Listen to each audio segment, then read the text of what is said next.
大家樂陰超加薪變減薪。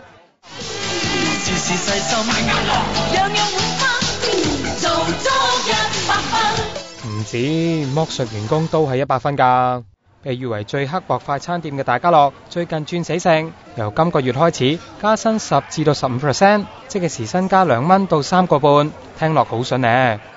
點知佢哋要員工簽加薪確認書，寫明每日45分鐘嘅食飯時間由有薪變冇薪。譬如對一啲工作8小時做26日嘅工友嚟講，咁本來如果我25蚊個鐘，我其實係一個月有5200蚊嘅，咁但係反而而家喺10月份咧，佢嘅人工咧就會得返5183，反而係仲少咗錢嘅。即係我又要威又要戴頭盔咯，呢啲就係。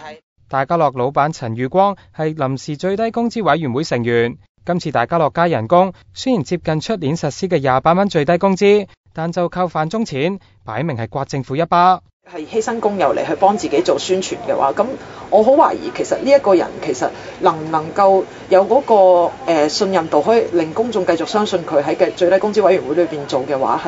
係會真正有中立或者持平嘅角色咯。陳裕光之前話過，如果最低工資定喺33蚊，大家樂就要發刑警，即刻俾人喪鬧。佢哋不如叫馬拉當拿走去吹阿根廷嗰場波啦，一定得㗎。